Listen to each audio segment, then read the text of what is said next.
I'd now like to introduce Dr. Annie Lau. Annie is our stream lead in consumer health informatics. She has a background in software engineering, and she was one of the first PhD students as well. I think she's probably the second one. So she has a PhD in health informatics, and she is doing the important work at the interface of consumer informatics. Thanks, Annie. Oh, thank you. Thanks for the lovely introduction, Farah. Yeah, welcome, everyone. So, as mentioned earlier, I look after the consumer informatics space at the Center for Health Informatics, and we investigate the science, design, and impact of digital technology for patients and consumers. We are very passionate about working with patients and consumers to understand their unmet needs and explore how digital technology can improve our health outcomes. So I'm really glad Professor Patrick McNeill opened the session talking about disruptive technologies. For the next 20 minutes, I'm actually going to use 3 trains as a metaphor to describe my reflections of the consumer informatics field over the past 2 decades. These 3 trains are one, major disruption or major disruptive event, and the second train is our approach, which involves working with patients and is often very different to what other colleagues would have approached it. And then the third train is hopefully the impact and relevance of our contributions. And I also use 4 stations across the train line, representing 4 different time points. So let's start with the first stop. To give some context, Google was launched in 1998 and Facebook in 2004. So this is also the time when the paradigm evidence-based medicine rise to the prominence. And in the midst of all this, everyone is experiencing information overload, whether you're a clinician or a consumer. So many decision support systems back then were actually designed for clinicians, but not many for consumers. So to help consumers make informed decisions, we realized that decision support needs to go to the environment where consumers go to when they have a decision to make, which is often the online world. So we focused on how people use search engines as a form of consumer decision support. We developed a Bayesian model to see whether the articles people read online can predict the decisions they're going to make. You're probably thinking, this is very intuitive. Of course, the articles we read can influence the decisions we make, and that is indeed true. However, what we also found is that not only do the articles we read influences the decision we make, but the way we read them, such as the order in which we read them, can also influence our decision-making process.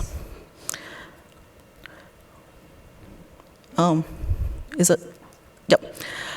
So next, we conducted a number of experiments and found that people experience cognitive biases while they're searching for information to make decisions.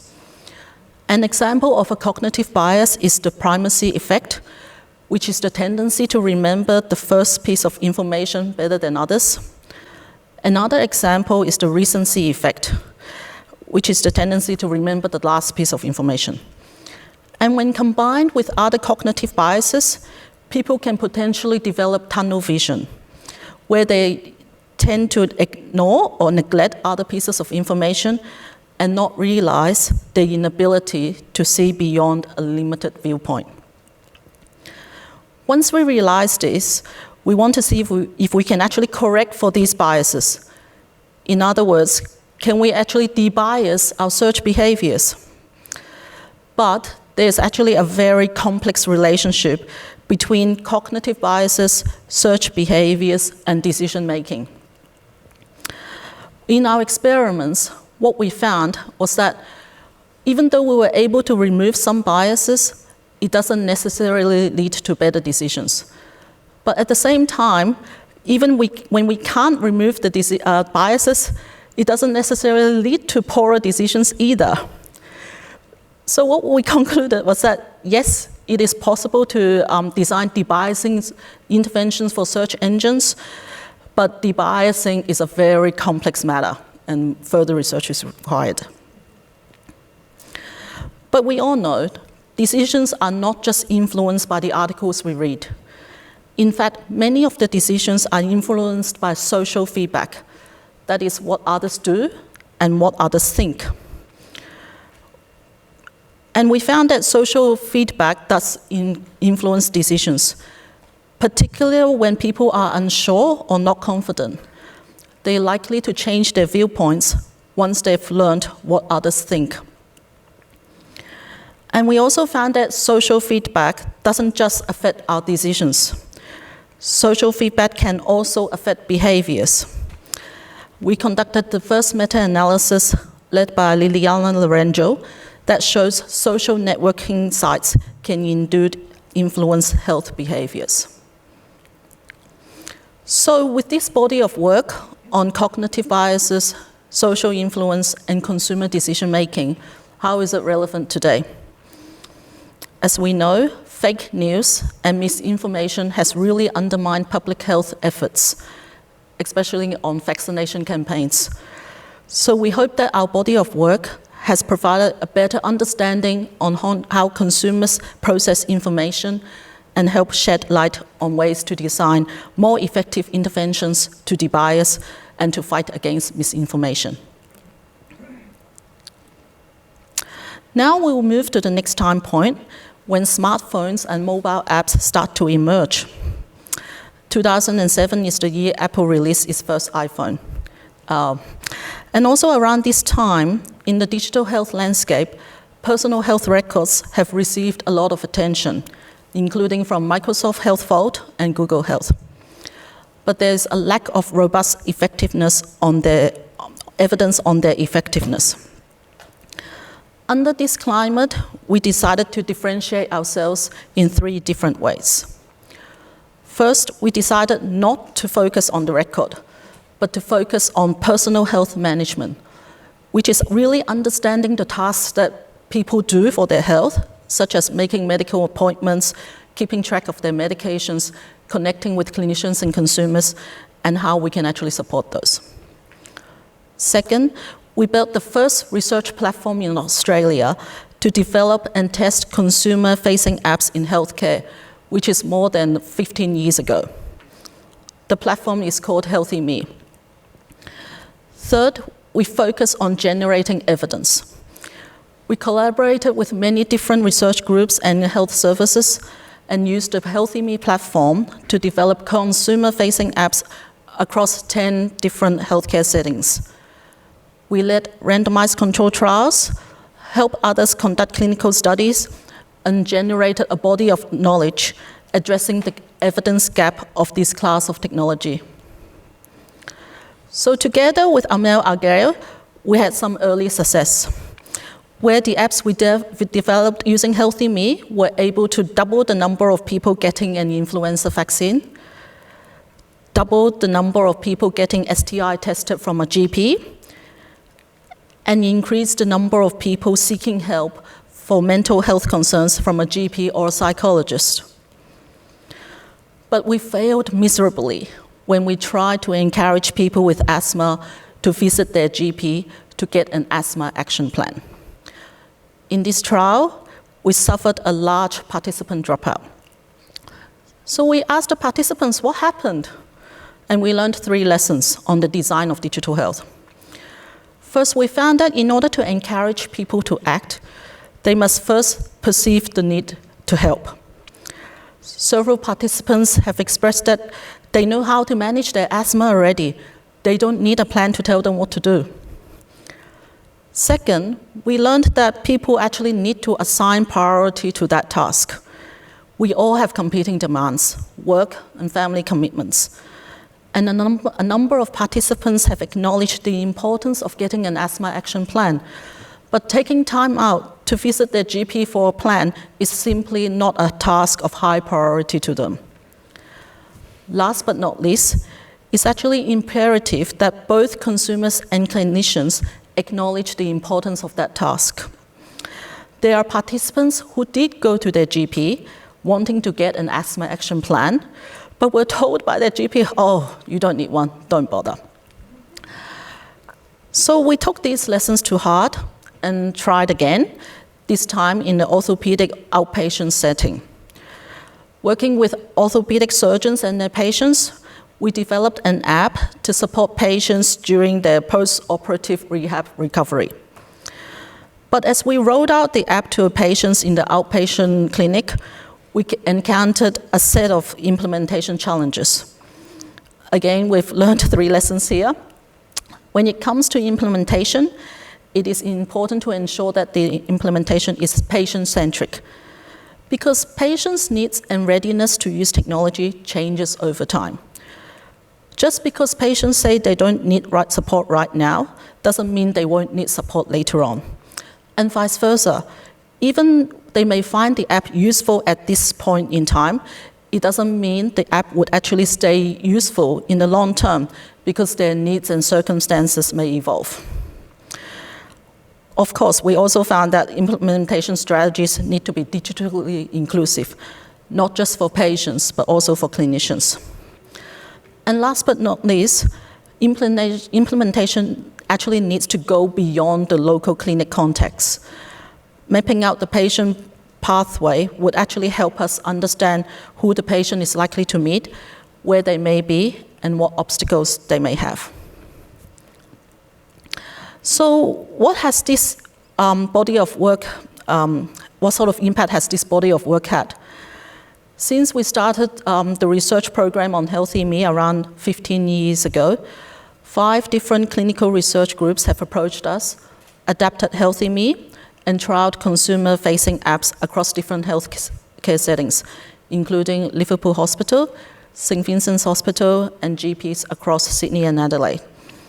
And we know that many colleagues are now trying to introduce consumer-facing apps into routine care, and we hope that our platform and our studies generated over a period of 15 years would help them to learn what works and also to avoid making the same mistakes as we did.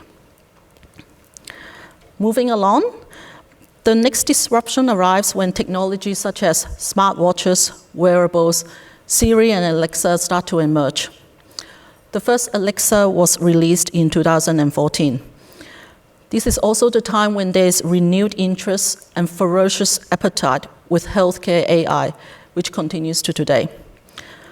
Many colleagues began developing wearable technologies for consumers and implementing AI algorithms to make sense of their health data. But instead of jumping on the bandwagon to develop health AI for consumers, I was reflecting upon the lessons we learned from HealthIME. I came to realize that in order to really help patients and consumers, we really need an in-depth understanding of what happens in their world. So together with Kathleen Yin, we started the research program on patient work. Patient work refers to the self-management tasks people do at home, such as taking medications, and their context, how their context affect the way these tasks are done. We took a very radical approach. Instead of using AI as a solution, we used AI and wearable devices to get an in-depth understanding of what goes on in patients' world. And as far as we know, we are actually the first group to use a wearable camera to investigate patient work. Focusing on people with type 2 diabetes, we gave each participant a body camera, which you wear around your neck, and automatically captures video footage around them. And also working with Xiang, we were the first to actually use a deep learning model to actually classify this video footage and classify into 12 activities of daily living. And this exercise, we understand the privacy and ethical concerns of using a body camera with patients, and we took that very seriously, and we actually published a protocol paper outlining the privacy concerns. But from this exercise, we've generated many new insights into the lives, routines, and contexts of people with type 2 diabetes, which were simply not possible previously using traditional methods. For example, we found that many of our participants spend a lot of time dozing off in front of the TV after lunch. And if we want people to use the interventions we design for them, we actually need to understand this is part of their routine. So we also conducted the first scoping review and found that patient work can be classified into 21 tasks and influenced by 17 contextual factors. In fact, for many people, patient work is ever-present, invisible, and overwhelming. Furthermore, we found that patient work changes over time. And for people with type 2 diabetes, we've identified 4 unique patient trajectories, each trajectory requiring a different level of support, meaning interventions supporting people on different trajectories may look very different, even though they all live with type 2 diabetes. In addition, we found there are aspects around self-care that are very sensitive to an individual's context, and that may actually benefit from personalization. For example, one's daily routine, the way they use their time, and who is in the social circle that may influence whether they're actually going to conduct self-care or not. So what has this body of work informed us? I hope this body of work has helped us understand better ways to achieve a better fit for digital health.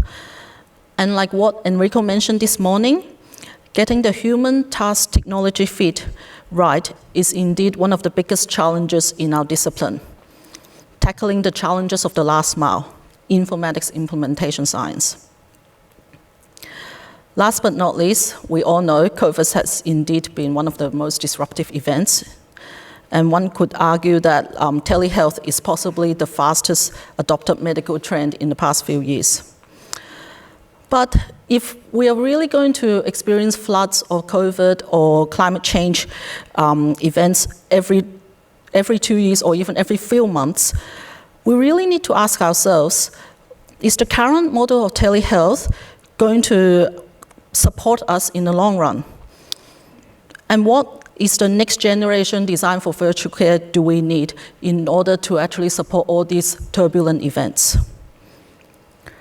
So to examine the unmet needs in current models of virtual care, we looked at how consumers actually adopted during COVID-19.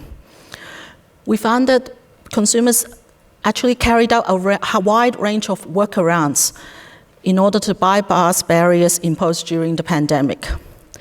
For example, in-person consultations were substituted by telephone. Gym sessions were augmented by online yoga sessions. And babysitting was actually redefined by grandparents, where they use WhatsApp, Siri, Alexa, and Google Home to remotely babysit and entertain their grandchildren. We also conducted a systematic review led by Faria Sakur, looking at the positive and negative self-care changes that have happened during COVID. Some of the positive ones include maintaining your glycemic control, increasing your medication adherence. Some of the negative ones include decline in physical activity and poor diet control. And perhaps the silver lining of the pandemic is that a wide range of the community can actually use digital technology, such as telehealth or QR codes. So as we contemplate the next generation design of virtual care, here are some of the questions my team is currently working on. In telehealth, we are looking at which in-person encounters are indeed appropriate to be supported by virtual care and what design implications that may have. And as we look at some of the other trends that were introduced during the pandemic, such as rapid tests or different ways of conducting clinical trials, we wonder what trends are likely to stay and what role does digital health have. Last but not least, we know that the definition of home and the connections with our family have changed significantly as a result of the pandemic. It's not coming up. Okay. I wonder what would health services look like as we evolve from a model based on person-centered care to family-centered care, where family is considered as a health unit on its own. And what would that mean for our field as we embark on a family informatics approach? And what is the role of digital health as we embrace health service delivery that is modeled on family-centered care? And underpinning across these streams, inclusion and diversity are our guiding principles. So to end, I would like to leave you with some food of thought. Family informatics, a necessary evolution in health informatics. So that concludes my reflection of the consumer informatics field, broken down into 4 bodies of work: consumer decision support, personal health management, patient work, and next generation design of virtual care. I would like to thank past and current members of the consumer informatics team. Without their contribution, these bodies of work, as well as emerging bodies of work, wouldn't have been possible. In fact, I would like to dedicate today's presentation to them. Thank you.